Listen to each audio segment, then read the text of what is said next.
a bulletin just came through right down the street. President Obama endorsed what you all are doing here.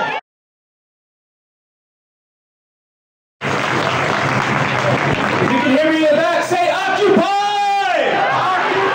If you can hear me in the back, say occupy! If you can hear me in the front, say occupy! If you can hear me, Freedom Plaza, say occupy! Dick Gregory tells us that Barack Obama endorses this action. Hold on.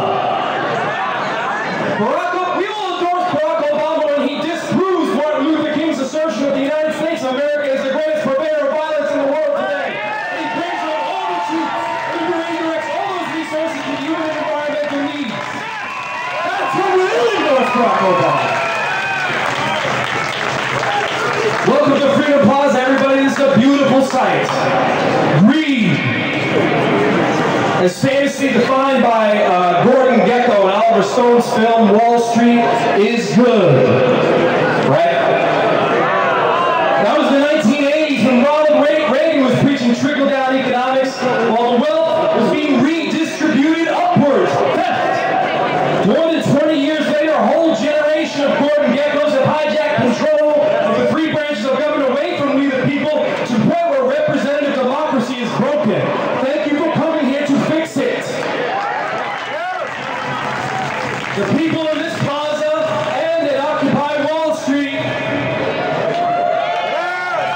and in occupations all over this country are in revolt.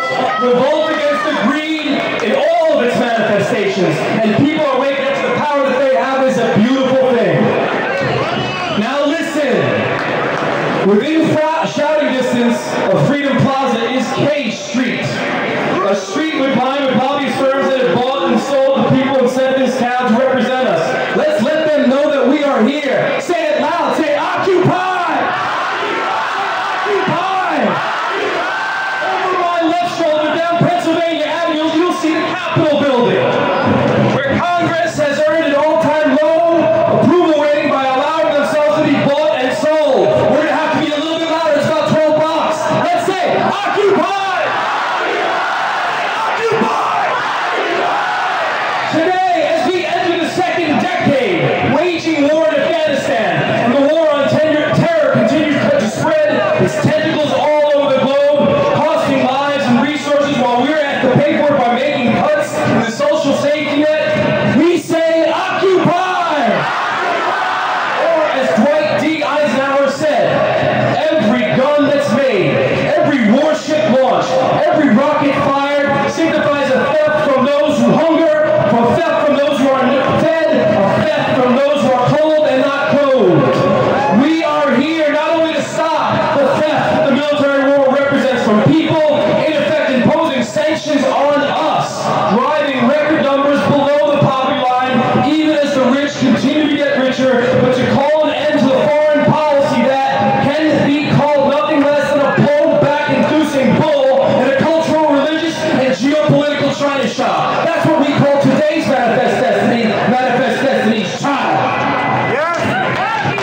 Surely among the hundreds of thousands or more innocent civilians dead, killed in the name of the expanding American empire, there are at least 19 orphans who will soon be teenagers, ripe for radicalization with nothing left to lose, willing to attack us again. And for what? To give the military-industrial complex an excuse to profit from death and destruction, and then turn over the profits for reconstruction to people like Halliburton? This cycle of murder and reconstruction, all in the name of profits, we say no more, or we say occupy! You know, I'm lucky that I'm able to be here today. I'm one of the few remaining people clinging to the middle class that was able to take time off, and I want to let you know, I'm not going home Sunday. I am here until it is done. We are here. But for those who can't be here, know that I and all of you are standing in their place. We're standing in the place of so many more who cannot be here.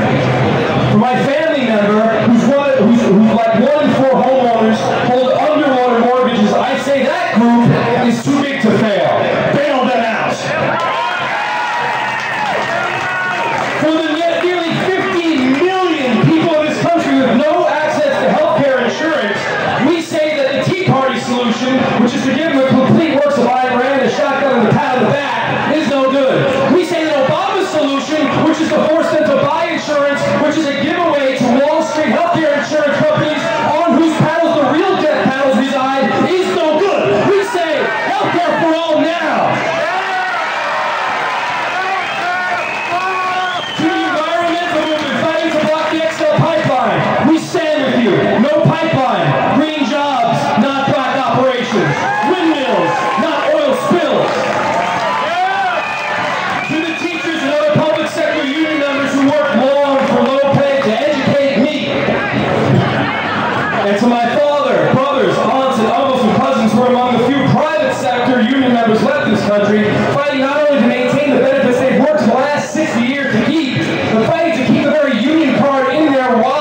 who say we can't afford, excuse me, say we can't afford the economy is horrible, we need to tighten our belt, I would remind you that our military spends more than the next 17 countries combined.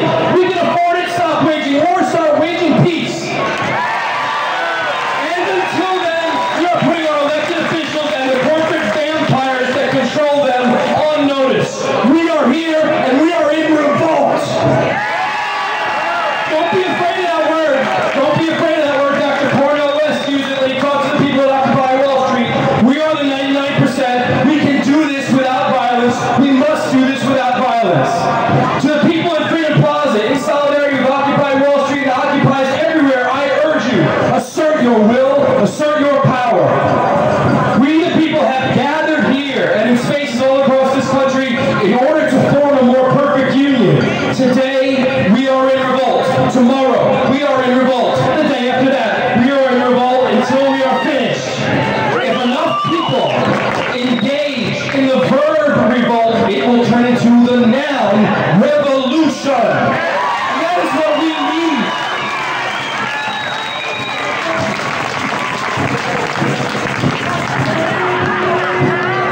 Be patient, be nonviolent. This is a marathon, as Dr. West said. This is not a sprint, but make no mistake, this is the beginning. We are the 99%.